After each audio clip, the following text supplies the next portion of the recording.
Alerta! Ponto de Cultura La Integração e Grupo de Estudos Americanista Cipriano Barata apresentam História em Pauta, o programa que é a tua cara e a tua história.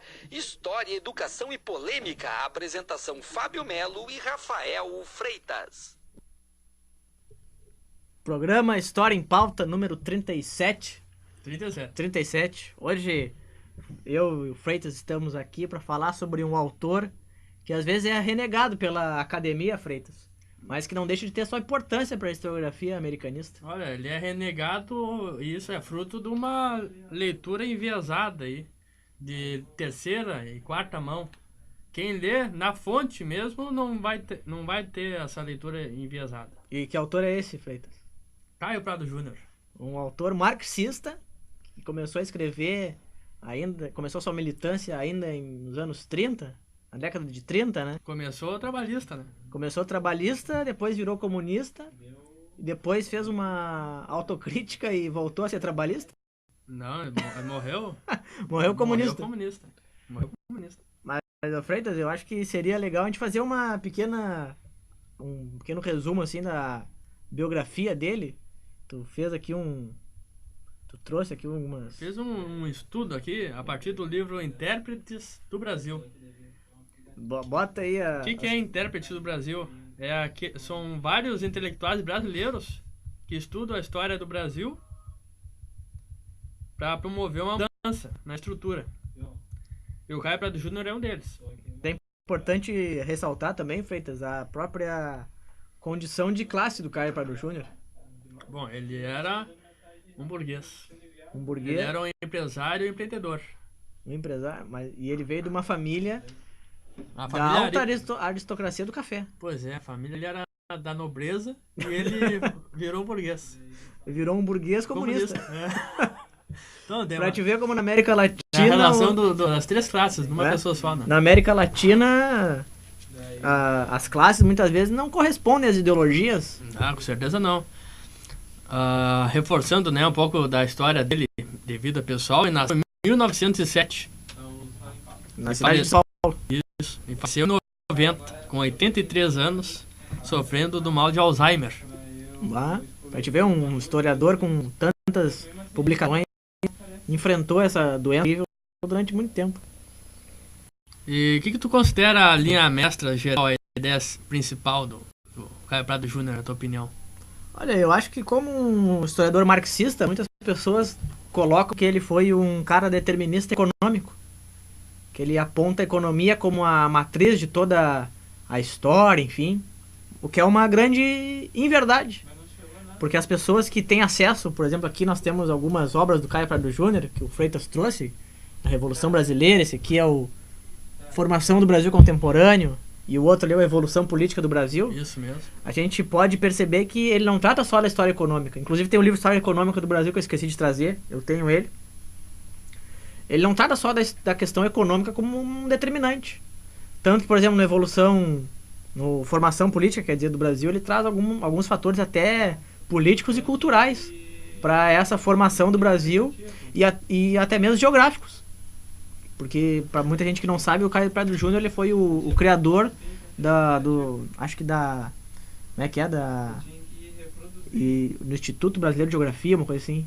Ele era um geógrafo, a Associação Brasileira de Geografia. Ele lia muito sobre geografia, fazia mapas, né? É verdade, é um cara que desenhava bastante e tal. E ele, durante a vida toda dele, ele conheceu vários países, né? O Egito, conheceu Cuba, conheceu a União Soviética e conheceu praticamente todo o Brasil, todo o espaço brasileiro ele conheceu. Espaço geográfico. Pois é, e eu acho que, voltando à tua pergunta, tu disse que o Caio Prado Júnior... Qual é a principal ideia dele? A principal ideia dele, eu acho que é a partir, tanto que no próprio livro Intérpretes do Brasil, a ideia central é os autores trazerem uma ideia para mudar o Brasil, né?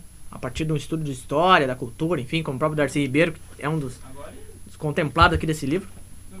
Eu acho que a linha mestra do Caio Prado Júnior é analisar toda a formação econômica e política do Brasil, mas sem cair numa história política positivista ou numa história econômica economicista. Mesmo sendo marxista, numa época em que o marxismo era considerado só como economicismo. Eu acho que essa é a grande contribuição do Caio Prado Júnior para nossa história. Eu acredito que a linha principal, mestre aí das ideias de toda a obra do Caio Prado Júnior sobre a nossa história vem bem na resposta que a gente pode dar ao Lúcio Espírito Santo, que nos fez uma pergunta. Opa! Um desafio aqui para nós. Abre aspas. Como ele pode pensar que o Brasil é capitalista desde sempre? Não seria uma tese reacionária? Fecha aspas. Então acho que a linha mestra do pensamento do Caio Prado Júnior é uma negativa a essa afirmação do Lúcio. Eu concordo. Ele nunca disse que o Brasil foi capitalista do início ao fim. E eu quero que o... Desde sempre. E seria interessante... Isso não está em parte nenhuma, nenhum livro dele. E seria interessante o Lúcio nos citar em qual livro ele diz isso, né? E qual a página e qual também? a página que ele diz que o Brasil... Também? Por exemplo, naquele livro do História Econômica Brasileira, que é um livro que eu já li, e que traz essa questão do Caio Prado Júnior, da economia, muita gente interpreta esse livro, História Econômica, como um livro em que o Caio Prado Júnior coloca aquelas questões da colonização de povoamento, colonização de exploração, mas a gente tem que entender que na época ele tinha acesso a um material muito, muito restrito sobre o Brasil, né? E muito do material que ele leu naquela época, lá nos 40, nos 30, para escrever o História Econômica, era um material muitas vezes vindo de fora. Então ele fala muito claramente em dois modelos econômicos, e às vezes ele cita a diferença entre os dois, e às vezes coloca que os Estados Unidos foi um modelo de povoamento, enquanto que no Brasil foi de colonização de... de exploração. Mas ele também coloca que aqui no Brasil as pessoas vieram não só para explorar, mas para povoar também. E despovoar os indígenas, né? Que eram os habitantes originais da nossa... O que o Mariátegui falou sobre o método de colonização na América Latina vale para o Brasil. Que foi um regime de despovoamento nativo. Teve um genocídio indígena aqui. É verdade. Mas, na verdade, eu acredito que se Caio Prado Júnior estivesse aqui como nosso convidado, responderia da seguinte forma ao Lúcio. Ao Lucião. O Brasil é desde sempre colonial, economicamente. Eu acredito que essa é a linha mestra do pensamento dele. Ele diz que o Brasil da época dele ainda era colonial. E o Brasil da época dele, como nós podemos dizer que o Brasil da nossa época, tem a sua explicação no entendimento da sua colonização. É verdade. E o Caio Prado Júnior, ele não disse que o Brasil foi sempre capitalista. Ele disse que o Brasil ele entrou na empresa colonial de Portugal, e num contexto maior da Europa ali, e enfim, da África também. Ele entrou numa etapa em que estava se desenvolvendo o mercantilismo, e que a partir de uma reação ao mercantilismo o liberalismo vai ganhar força e o capitalismo vai se desenvolver a partir dessa lógica. E o Caio Prado Júnior, principalmente no livro História Econômica do Brasil, ele coloca muito claramente isso, que o Brasil ele foi colonizado numa época em que o mercantilismo estava já em pleno vapor na Europa lá, tanto que a costa africana estava toda pontilhada de feitorias que tentaram depois fazer no Brasil, enfim. E já entra no mercado, já entra na colonização, inserido nesse mercado colonial mercantilista, que vai dar um desenvolvimento ao capitalismo a partir daí. Tanto que, se a gente for analisar friamente, a história dos dias atuais é a história da Divisão Internacional do Trabalho. Justamente nesse sentido que o Caio Prado Júnior se correspondia com o Guten Frank. Exatamente. Então, desde o início da nossa colonização, se produzia alimentos para atender ao mercado externo. Então, quer dizer que na Divisão Internacional do Trabalho, nós estamos no mesmo lugar. Desde o início da formação do Estado Nacional Brasileiro. É verdade. E muitas vezes lutando para ser um privilegiado a ser explorado. Para ser até se metendo em guerra interna aqui dentro da América Latina, como a guerra do Paraguai. Porque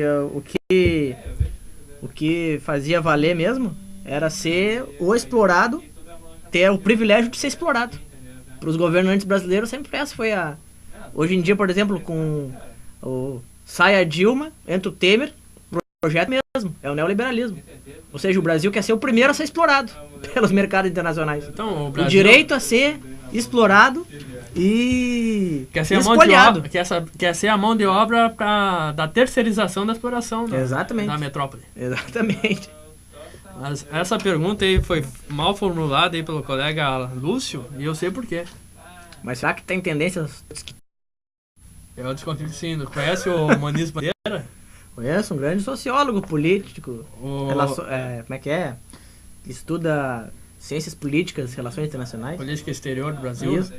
Ele tem um texto muito bom chamado Aspectos Feudais da Colonização no Brasil. Olha aí. Olha como inicia o texto, que eu lembrei na hora do Lúcio. A tese de que as relações feudais pautaram o modo de colonização no Brasil gerou profundas controvérsias entre historiadores, economistas e sociólogos. Enquanto alguns autores perceberam e denunciaram estas relações como fundamento do sistema fundiário brasileiro, que persistiu, de certo modo, até o século XX, outros negaram sua existência, inclusive na caracterização das capitanias hereditárias. Tais controvérsias a respeito da existência do feudalismo ocorreram também na Rússia e em Portugal. Leon Trotsky, ao escrever a história da Revolução Russa de 1917, a elas aludiu, ressaltando que os estudos mais recentes demonstravam, de modo incontestável, a existência do feudalismo na Rússia e que seus elementos essenciais eram os mesmos do Ocidente, onde se incluiria o Novo Mundo, o Brasil. Tá, então a gente pode dizer... tese feudal tem origem no quilismo. Então, será que o Lúcio seria um trotskista que tem dificuldade em assumir o trotskismo? É um trotskista incubado. Ele não se assume, mas ele é essencialmente trotskista. É uma denúncia, história é denúncia, né? É verdade, uma denúncia ao nosso companheiro aí, que tem até um blog muito qualificado, que é o Cidade Sol, e na foto de perfil ele coloca a foto do Stalin, mas na verdade as teorias dele são trotskistas. Não, e Cidade Sol, o que é o Sol? Se não é o deus dos Incas, que ele critica ser escravistas, né? É um americanista aí. Ele é americanista e trotskista. É verdade. Mas, Freitas, o Caio Prado Júnior tinha interesses em matemática, biologia, história, geografia e filosofia. Isso aí é um problema. Aí eu posso fazer uma crítica pessoal. E eu acho que nunca foi feita. O Caio Prado Júnior tem livros de teoria marxista. E se tu for ver nas referências... Esse aqui é um deles, por exemplo. Não, mas esse não é um deles. Tem livro que é só sobre marxismo. Só sobre teoria. Ele usa como uma das fontes para entender a dialética marxista, Piaget. Olha só. Ele usa muitas fórmulas matemáticas para entender a dialética.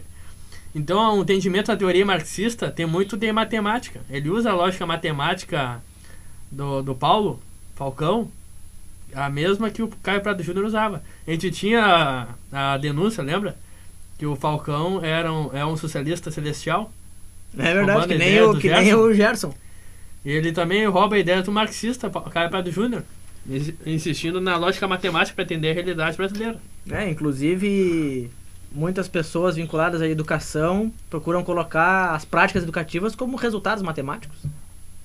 Que é uma grande crítica que a gente tem. E, por exemplo, voltando à vida do Caio Prado Júnior, nasceu em 1907. Aos 21 anos, se fez a faculdade de Ciências Jurídicas e Sociais, de Direito, né? E a partir dele... Né? Doutor.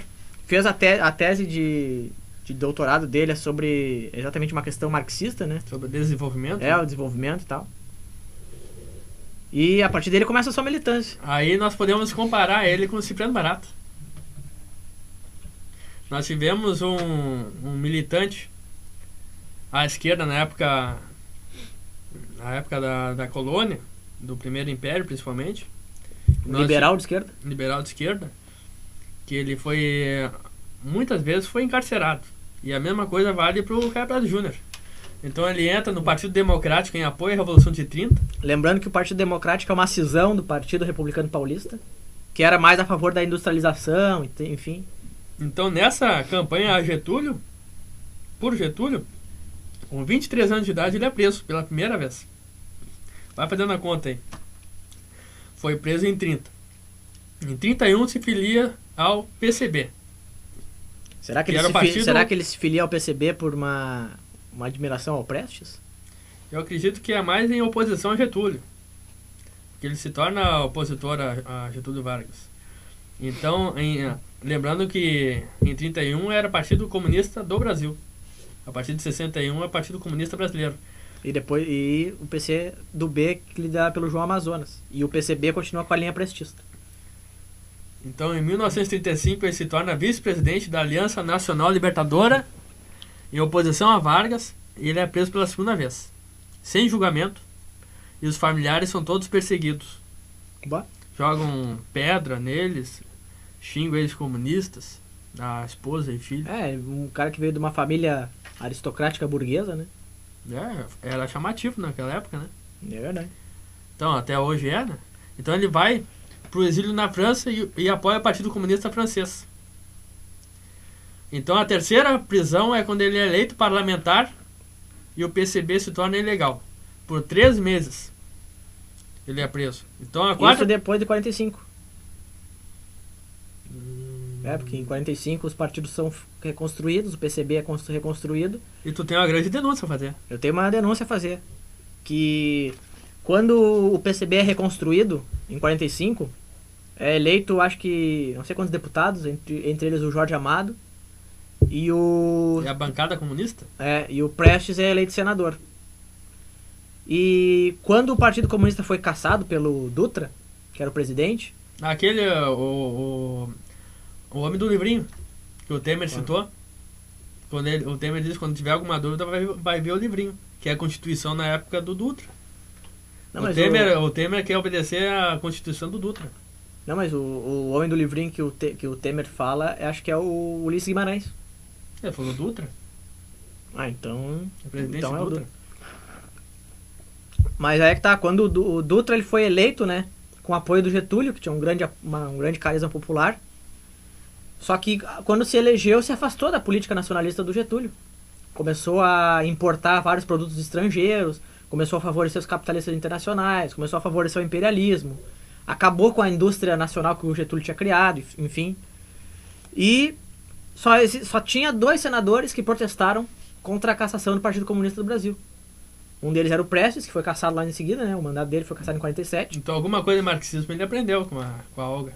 É verdade. Inclusive a nossa convidada da semana passada falou muito bem sobre a Olga. E o outro senador que fez denúncias contra a cassação do registro do Partido Comunista foi o próprio Getúlio, que era senador, foi eleito senador por São Paulo e pelo Rio Grande do Sul. Ele assumiu só a cadeira do Rio Grande do Sul. Mas não foi ele que cassou. Não foi o Getúlio, foi o Dutra, que se afastou da política do Getúlio, se aliou à UDN, do Carlos Lacerda. Inclusive o Carlos Lacerda participou da Aliança Nacional Libertadora, quando o vice-presidente era o Caio Pardo Júnior. O Carlos Lacerda era um militante, um jovem advogado, eu acho. Então esteve a 4ª prisão na época da revista Brasiliense, que deu origem à editora Brasiliense. E no golpe de 1º de abril, com 63 anos... 5ª prisão. Tem a 5ª prisão. Eu acho que eu tô me embaralhando aqui. Não, acho que a 4ª foi durante o golpe, quando ele era editor dessa revista. Isso, aí a 5ª foi em 70. 4 anos e 6 meses de prisão, devido a uma entrevista onde ele teria incitado estudantes à luta armada. Será que hoje em dia alguém poderia ir preso por incitar os estudantes a ocuparem escolas? Na verdade, na entrevista ele diz que o jovem tem que lutar pelos seus direitos. Aí entenderam que é a luta armada. É verdade. Mas é uma luta de militância. Enquanto ele estava preso, o filho dele se suicidou. Eu devo ter me enrolado aqui, tio, mas ele foi preso quantas vezes? 5 vezes. 2. Depois ele foi pro exílio. 3. 4, 5. 5 vezes. Então ele foi o... Foi o Cipriano Barata do século XX. República. Da República. Foi o Cipriano Barata da República. Então, cada um leu um livro, né? Então, o livro que eu li para apresentar para hoje foi um livro lançado em 33, chamado Evolução Política do Brasil, que na segunda edição se chamou... Aliás, na primeira edição teve um subtítulo: Ensaio de Interpretação Materialista da História do Brasil. E na segunda edição teve outro subtítulo: Ensaio de Interpretação Dialética da História Brasileira. E na terceira vez mudou o nome de novo, na terceira edição. Evolução Política do Brasil e Outros Estudos. Que aí tem texto de geografia, de demografia, e tem um texto sobre a geografia de São Paulo. E tem o livro sobre Cipriano Barata, tem o texto sobre Cipriano Barata também. Talvez por ele conhecer a história do Cipriano Barata que ele se baseou pra fazer a sua militância e ser preso tantas vezes. Ele admirava muito, né? Admirava muito. Eu acho que ele foi o primeiro historiador que trouxe o Cipriano Barata, então, pra... Provavelmente. O Sodré também tem a ver qual foi primeiro. Acho que foi o Caio Prado Júnior primeiro, né? Será que a gente pode chamar o Caio Prado Júnior do primeiro historiador marxista do Brasil? Acadêmico, sim, porque ele participou do início da USP. Caio Prado Júnior não é totalmente à margem da academia como o Sodré foi. Ele participou das primeiras aulas, não foi ele que deu na USP? Ou ele foi um dos primeiros alunos? Ele teve participação na origem da USP. Então não é totalmente à margem, não. Sendo que ele é do direito, né? Ele não é à margem da academia. Que na época o direito era todo grande, o cara que tinha uma família rica. É o caso dele. Ser advogado era top. Até hoje as pessoas têm essa fantasia, né, de ser advogado, é ser bambambam e tal. Então, na verdade o legal é ser historiador, né? Sim. Por enquanto é legal ainda, né? Um dia vai ser legal. Então, as 3 ideias básicas desse livro que eu identifiquei, então ele coloca a questão do latifúndio como um problema para o desenvolvimento do país. Ele é um dos primeiros a colocar as massas populares na história, mesmo que de um jeito desorganizado. Ele cita as revoltas negras dos escravos, a balaiada, a praieira e a sabinada, se não me engano. E ele fala da revolta da Guerra Civil dos Farrapos? Não, ele cita 2 vezes só. Cita apenas 2 vezes. Mas o Sodré é mais fã dos Farrapos do que o Caio Prado Júnior. E uma ideia muito importante que está nos outros livros do Caio Prado Júnior é o descompasso entre as necessidades das classes trabalhadoras e o encaminhamento político determinado pelas classes hegemônicas. Explica isso melhor, Freitas. Bom, ele no... Pô, tu quer que eu explique isso, velho? Ele pegou no rodapé aqui. Pega ali, ó. Uma das mentiras que dizem sobre o Caio Prado Júnior é que ele divide a história, o Brasil colonial, em 2 classes. Entre os escravos e os proprietários. Na verdade, isso é uma grande prova de desconhecimento dos livros do próprio Caio Prado Júnior. Nesse livro, A Evolução Política do Brasil, ele divide a história colonial em 2 partes. A primeira, que é o primeiro século e meio, que há uma tentativa de enfeudação do território, e há uma simplicidade na economia. Então há 2 classes antagônicas, que são os grandes proprietários de terra e todo o resto. Ele cita todo esse resto, explica as relações, as contradições de todo esse resto. Ele coloca que são toda a massa, toda a classe trabalhadora livre e semi-livre. Essa classe semi-livre são os pequenos proprietários, que também dependem dos grandes proprietários, que não são escravos. No História Econômica, complementando, ele coloca essa questão, por exemplo, do engenho. E o engenho era um lugar ali onde se moía cana-de-açúcar, enfim, fazia todas aquelas questões ali para transformar a cana em açúcar ou cachaça ou em seus derivados, melado, enfim. E dentro desse engenho, que ele coloca como um núcleo central assim, da colonização, né, naquela época, nessa fase da descoberta, ele diz ali que existe o senhor de engenho, existe os rendeiros, que pegam algumas pedacinhos de terra ali, às vezes para fazer uma cultura de subsistência, ou às vezes para plantar cana-de-açúcar. Só que eles têm que pagar um tributo pro dono do engenho. Eles só tem a cana, não conseguem moer o negócio. É toda uma tecnologia e todo um monte de serviçais, trabalhadores, que estão ali naquele núcleo, estão participando da economia, mas não necessariamente tem uma relação de subordinação ou de ser o que, de repente, colocaria como um subordinado. É o cara não ter, por exemplo, acesso ao engenho, não ter um engenho próprio. mas ele tem cana e tem como transportar essa cana. Mas, por exemplo, um cara que é encaixotador, ele pode ser considerado um trabalhador assalariado. Ganha um dinheiro ali para fazer uma caixa e tal. Ou um escravizado, que poderiam pegar o escravizado para trabalhar só na questão de fazer caixa para transporte do açúcar. Mas isso vale para qual período? Para esse período colonial, hein? Primeiro século e meio? Não, acho que não a primeira fase. Eu acho que a primeira fase vai até lá 1930. Até o final da invasão holandesa aqui. Vale um pouco depois que começam a se estabelecer de fato os engenhos. O autor... Acho que um pouco antes, é que os engenhos é muito relativo, né? Porque, por exemplo, os engenhos lá no Nordeste teve uns que deram certo, tem outros que não deram certo. Em São Vicente, ali onde é Santos, São Paulo, teve uns que não deram certo também. Teve uns que deram certo por algum tempo. Então, respondendo a tua pergunta aí, desse descompasso, então, nesse primeiro momento, o poder maior é das câmaras municipais, dos grandes fazendeiros, que mandam mais que a coroa. Por quê? Porque eles fazem o serviço da coroa. É uma colonização através do setor privado. Não é uma colonização estatal. Na verdade, a coroa ela dava uma carta de concessão pros caras. Uma sesmaria? Uma sesmaria. Tanto que, por exemplo, a primeira atividade econômica que o Caio Prado Júnior relata no livro História Econômica do Brasil é a extração de pau-brasil. Só que, para extrair o pau-brasil, do Brasil, no caso, a coroa de Portugal deu uma concessão de 3 anos por um nobre português, uma coisa assim, que queria fazer essa extração. E o nome desse cara era Fernando de Noronha. Hoje em dia tem o arquipélago Fernando de Noronha aqui no Brasil.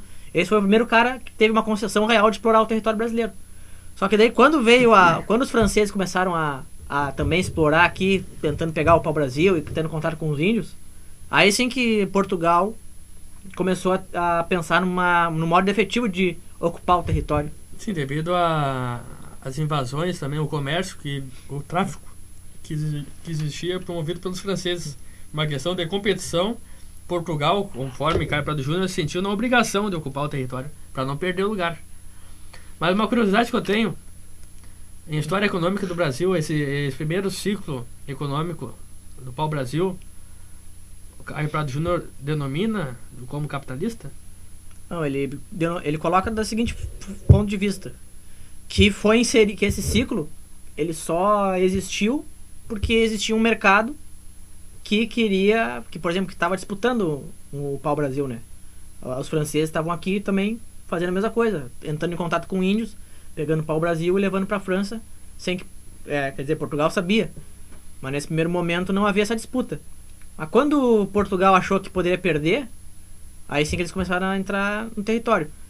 Mas, como havia uma demanda dessa tintura, ou da própria madeira para construir embarcações, enfim, ou móveis, utensílios domésticos, a gente pode encarar essa primeira fase, que o Caio Prado Júnior coloca como até irrelevante, assim, porque não foi alguma coisa assim planejada, que nem foi a colonização posterior, com as capitanias hereditárias, com a distribuição de sesmarias, com os engenhos. Talvez não tenha nem criado o modo de produção aqui nesse momento. Não criou um modo de produção porque o máximo que afetava, ele coloca no livro História Econômica do Brasil, o máximo que afetava essa pequena economia do pau-brasil era, por exemplo, as áreas que tinham pau-brasil ficaram desmatadas, os portugueses procuravam outras. E a relação de trabalho com os índios... Foi uma colonização nômade? Mais ou menos. Porque, por exemplo, o indígena, ele não tinha... não afetava também a vida do indígena extrair o pau-brasil e dar para os portugueses. Por exemplo, o português chegava lá com um espelhinho ou com uma faca, com algum objeto cortante, enfim, que para os portugueses era uma quinquilharia, uma velharia. E os indígenas, como nunca viram aqueles artefatos, achavam que era uma coisa legal, né? E em troca iam lá buscar um pau-brasil, mas não afetava a vida indígena, o modo de produção ali, o modo comunitário da aldeia. E no passo dos portugueses dava um lucro para eles. Então a gente pode dizer que essa primeira fase, uma fase de reconhecimento do território, uma fase onde a colonização não foi planejada de forma tão eficaz quanto nas próximas décadas e próximos séculos do século XV, XVI, XVII, XVIII, mas já estava assim inserida num contexto mercantilista. Em Portugal, enfim, os primeiros engenhos que foram instalados aqui no Brasil, aí já mais posteriormente, já tinham um capital bancário dos holandeses, que dispunham dinheiro e crédito para alguns nobres ou filhos de nobres, ou nobres decadentes portugueses instalarem engenhos aqui e fazer fortuna, enfim. Então pode-se dizer que sim, já foi, essa primeira fase já era inserida num contexto, porque existia uma demanda de pau-brasil para construir barcos. Imagina só, estava em pleno auge que eles chamam de grandes navegações, Da né? Revolução Comercial. De uma revolução comercial. Então não precisava de barcos melhores, de barcos mais velozes, mais resistentes também às tempestades, enfim, à fúria do mar. Bom, tentando responder a tua pergunta, nessa primeira fase aí após a descoberta, até o período de invasão holandesa aqui no nosso território, as mudanças políticas, as leis que a coroa promovia aqui no Brasil, era defendendo o monopólio de produção de alguns produtos. O pequeno proprietário não poderia rivalizar comercialmente com os grandes proprietários. Então a coroa sempre criava empecilhos para o desenvolvimento da autonomia dessas outras classes que não eram dos proprietários. Então houve nessa primeira fase um descompasso entre as medidas políticas do Estado, que era metropolitano, que era da metrópole, e as necessidades das classes dependentes. Não teve nenhum esforço da coroa para dar autonomia para os pequenos proprietários das glebas, para os trabalhadores escravizados, que foram primeiro os indígenas, depois os negros. Então há esse descompasso desde a primeira fase. E na segunda fase, o que acontece? É a partir da vinda, o marco da segunda fase é quando acaba as guerras holandesas e termina em 1808. Aí surge uma complexidade na economia. Essa parte os críticos não leram. Nessa segunda fase se cria uma nova classe, que é uma classe dos imigrantes portugueses, comerciantes, que o Caio Prado Júnior chama de burgueses. Então há aumento de restrições ao comércio em relação aos brasileiros, que era a elite da primeira fase, que eram os grandes proprietários brasileiros, e o Estado começa a favorecer essa burguesia portuguesa. Então há um monopólio no comércio para os estrangeiros. Então há esse descompasso também na segunda fase. O Estado faz grandes mudanças, muda a fisionomia da colônia para favorecer apenas uma classe. Então as necessidades das classes subalternas são escanteadas. Por isso é tão importante o resgate que ele faz de levantes populares. Sim. Mas são levantes populares que, devido talvez a desorganização, talvez até a poucas experiências de lutas revolucionárias, são bastante limitadas e não chegam a alterar nenhuma medida do governo, tem influência dessas revoltas populares, nem a Lei Áurea. Que a gente compreende como uma contra-revolução. Isso ainda nós vamos fazer uma campanha militante de convencimento através de alguns textos americanistas aí. Então eu creio ter respondido de um modo meio complicado aí essa questão no descompasso entre a necessidade das classes trabalhadoras e as mudanças promovidas pelo Estado para favorecer aqueles que já estavam na hegemonia da organização social. Então o Estado sempre foi meritocrático, desde a época da colônia. Essa meritocracia, eles privilegiam quem já está hegemônico na sociedade brasileira. Então sempre há esse descompasso aí. Então o livro A Evolução Política do Brasil trabalha a história colonial até 1808. Para o Caio Prado Júnior, a independência, que foi uma revolução política de autonomia, começa em 1808, quando vem para o nosso território o Estado. O governador, o principal, o mandatário principal, o rei, vem para cá. Então aqui deixa de ser colônia para ser metrópole. É por isso que a nossa independência ela é tão diferente das independências da América Espanhola, né? Enquanto a América Espanhola ela vivia com um rei, ele tinha os burocratas da coroa, que viviam ali entre os crioulos, impedindo que os crioulos, sei lá, comercializassem com tal pessoa sem pedir autorização, não podia e tal. O rei brasileiro, na época era o regente, né, o Dom João, ele estava aqui e poderia negociar diretamente com as elites, concedendo a elas, como concedeu na abertura dos portos, né, ali praticamente foi quebrado o fator colonial que fazia o monopólio única e exclusivamente da coroa. Então, enquanto isso, na América Espanhola, como Argentina, Uruguai, Paraguai, Colômbia, Venezuela, México, a coroa espanhola, enquanto lutava contra o Napoleão, lutava para manter os seus domínios e impedir que as colônias negociassem com outras metrópoles, né? Ou com outros países, a não ser a metrópole. Então, a partir disso que tu falou, quer dizer que de 1500 até 1808 dá para fazer essa comparação entre a América espanhola e portuguesa, em termos de tipo de colonização? Tudo que a colônia produzia era para a metrópole. E tudo que a metrópole despejava na colônia era produtos subalternos, enfim. Olha, eu trouxe aqui um livro, O que se deve ler para conhecer o Brasil, do Sodré, e tem um comentário sobre esse livro. Qual? História Econômica do Brasil? Não. O Evolução Política do Brasil. O que o Sodré fala? Primeiro ensaio de aplicação do materialismo histórico ao caso brasileiro, com as deficiências naturais da iniciativa pioneira e o caráter demasiado sumário que apresenta. Mostra, entretanto, e nisto está o mérito principal da obra, o caráter frágil e rotineiro dos trabalhos consagrados à necessidade de ampla e profunda revisão na história de nosso país e a importância muito maior do método do que da pesquisa de fontes. Tá aí, de certo, uma crítica à própria rigidez do marxismo na época, que chegava a ser positivista. Nós já debatemos algumas vezes isso aí aqui. O Sodré coloca como mais importante o método. Em segundo lugar, a pesquisa nas fontes. É verdade. É mais fácil o cara ter um método e não ter fonte nenhuma do que ter fonte e não ter e ter um método rígido, né? Aqui está sendo polemista, né?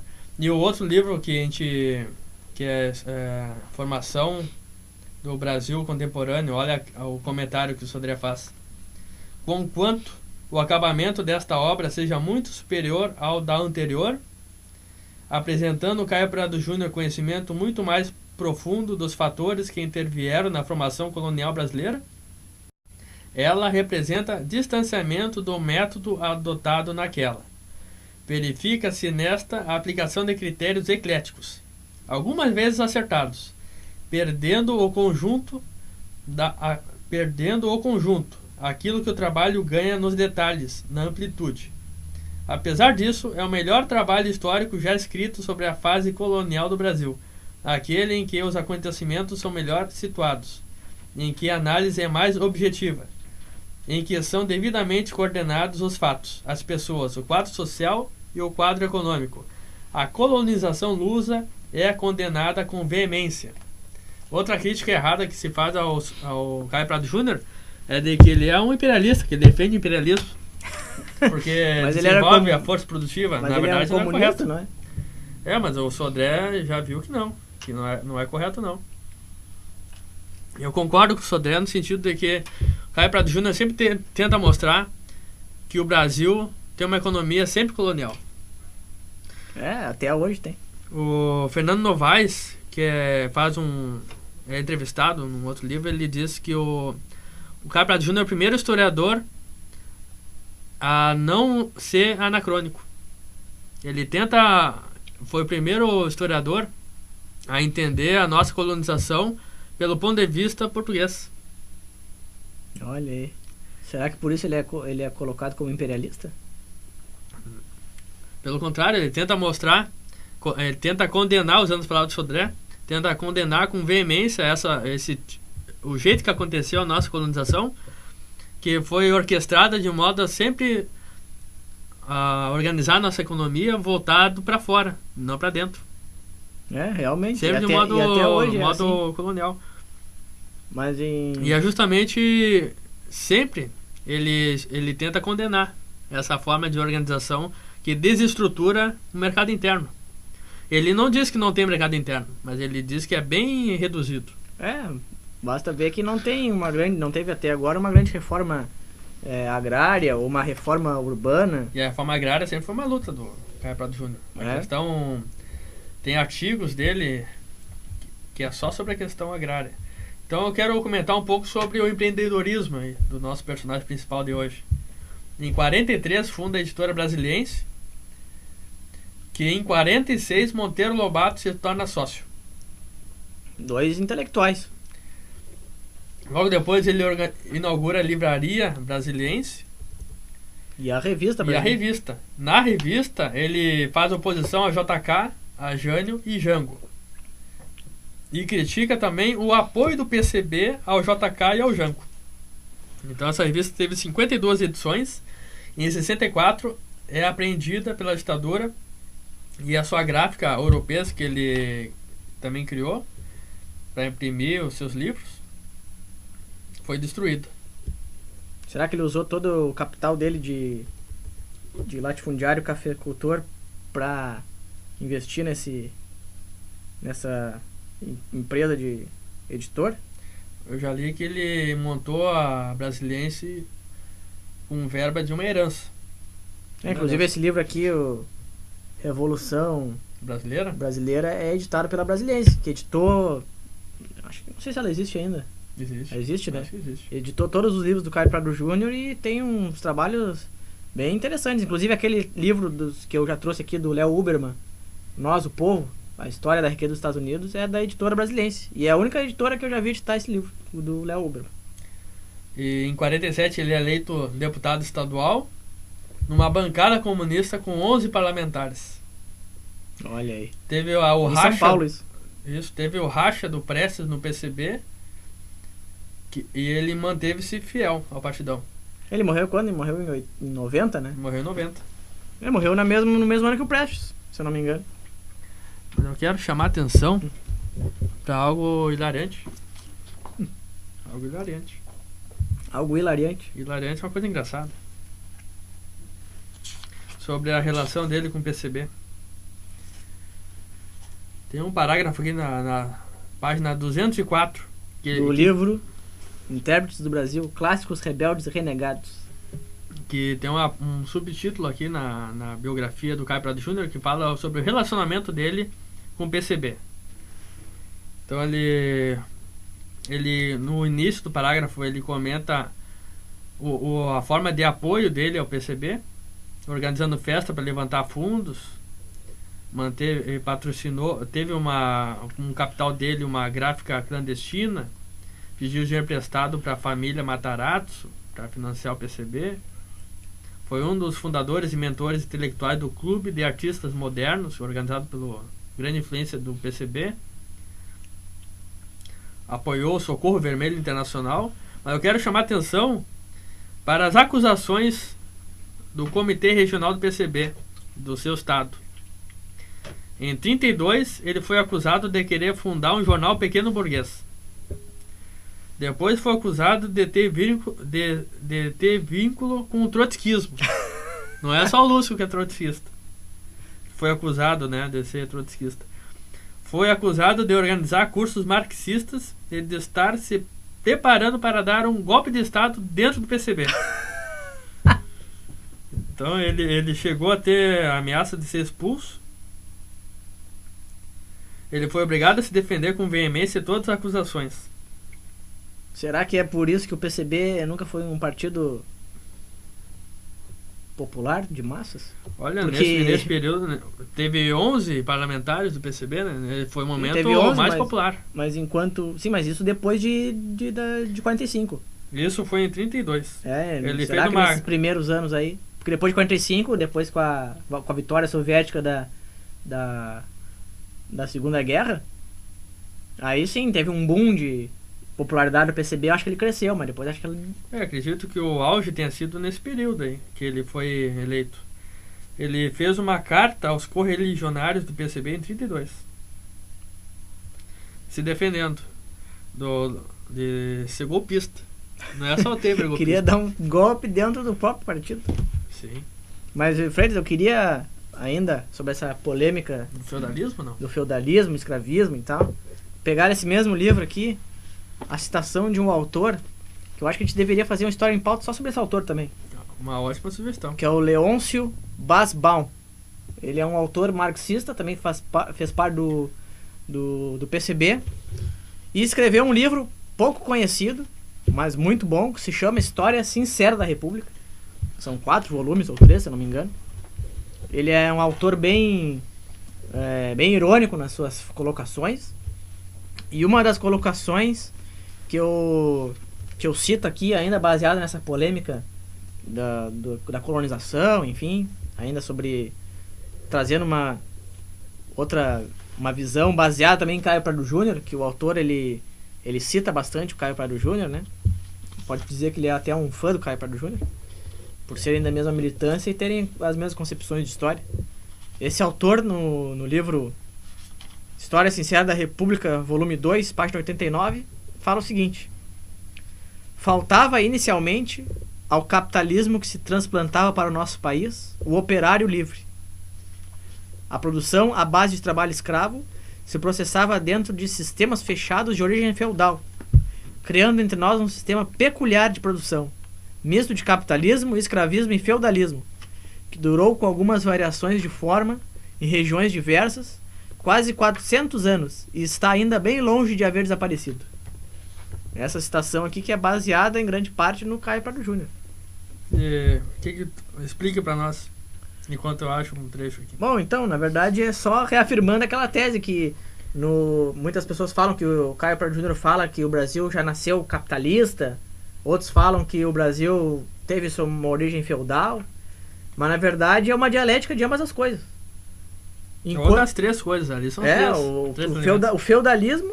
Porque a dialética tem que ser entre 2 só, pode ser entre 3 pode também. Ser entre... O feudalismo ele já é um sistema de produção que não... Um modo de produção, um modo social que não precisa que não tem escravidão. No Brasil a gente teve escravidão. E essa escravidão, esses escravos eram conseguidos através de trocas, de escambo. Então era uma escravidão mercantil. Enquanto isso, o que se produzia na colônia era para vender na Europa. Então era uma colonização mercantil. Enquanto isso, as leis e alguns resquícios de como a terra deveria ser produzida, ou como deveria ser, ou o modo de produção que deveria ser implantado aqui, tinham alguma origem no feudalismo, porque a mentalidade do cara que veio para cá, principalmente dos portugueses, era uma mentalidade feudal. Então eles queriam dividir o território. Tentaram enfeudar o território, enfeudar o território, mas ao mesmo tempo tinha a escravidão, que era a mão de obra, e tinha uma questão do mercado, que era o que mantinha esse sistema ativo aqui. Estamos chegando no final do programa e eu quero finalizar minha participação com um questionamento para deixar para os nossos ouvintes refletirem. Se tu aceitar o desafio e responder, não tem problema nenhum. Vamos lá, é uma pergunta feita por Fernando Novaes. Ele que diz, penso que formação do Brasil contemporâneo é o primeiro trabalho a evitar o anacronismo em nossa historiografia. O Fernando Novaes escreveu o livro Algo, inclusive. Sim, e o Fernando Novaes que tem a tese, né, de antigo sistema colonial. Não, estou confundindo. O outro Esse é historiador. O outro é Fernando Moraes. O nome Moraes, dele. Estou confundindo. Esse é capaz de... É um Caio Pradiano aí. E eu vou reproduzir a pergunta dele. Presta atenção. Para Caio Prado Júnior, qual é o recorte lógico do Brasil contemporâneo? O recorte é a colonização, o que fica muito claro no famoso capítulo Sentido da Colonização. Esse é um dos textos mais importantes dele. É uma categoria criada por ele. Onde ela ocorreu? Ela ocorreu no Novo Mundo. Só no Novo Mundo, nesse período. Não ocorreu na África, por exemplo. Porque os europeus do século XV ao final do século XVIII colonizaram a América e não a África. Conheciam melhor a África, era mais perto, de mais fácil navegação, mas não se estabeleceram por lá. A África era só um entreposto. Eles vieram colonizar a América, Por quê? Bem, fica a pergunta. Então é essa a reflexão que eu quero deixar do Fernando Novaes aqui. Tu arrisca dar fazer algum comentário? Não, eu deixo para os nossos web ouvintes responderem e mandarem suas respostas pra gente publicar no nosso blog. Quem sabe? Ó, até um texto americanista em resposta a Fernando Novaes. Respondendo essa questão. Mas antes de encerrar, Freitas, fazer aqui um anúncio da La Integración, essa casa que nos recebe tão bem, que no dia 12/6, que cai num sábado, domingo, o Valdo Além tá vivo. Das 12 do meio-dia até as 22 horas, vai ocorrer aqui no Ponto de Cultura o galeto com música, que vai ser um prato, vai ser um galeto e buffet de saladas, pelo preço de R$20. E para adquirir esse ingresso aqui, que custa R$20, o pessoal passa aqui no La Integración, Rua Santana 260, aqui no bairro Santana, em Porto Alegre, pertinho da Redenção, do lado da Redenção praticamente. Fala com o Zezinho, fala com o Vinícius, entra no site ali no laintegracion.org, ou acessa ali o Facebook e manda um recado pelo perfil do La Integración. Dia 12/6, sábado, do meio-dia às 22 horas, galeto com música aqui no Ponto de Cultura La Integración, R$20 o preço. Vamos estar presentes aqui, Freitas. Farei o possível. Vamos e também fazer o possível. Vai ter uma feirinha de livros usados. Vamos. Mas isso aí vamos deixar para o nosso síncrese. Estamos aí. É uma possibilidade. Se não acontecer até lá, a gente faz o nosso síncrese americanista. Então tá feito o convite aí. Pessoal, comparecendo lá na Integración. E não esquece de adquirir o seu ingresso, R$20. Vamos encher essa casa aí de cultura e de debate e de polêmica. Então a gente agradece a paciência, a compreensão. E mandar um beijo pra Mara lá do Rio Grande do Norte, de Natal. Ela sabe quem é. Então é isso, Bueno. Um abraço no coração.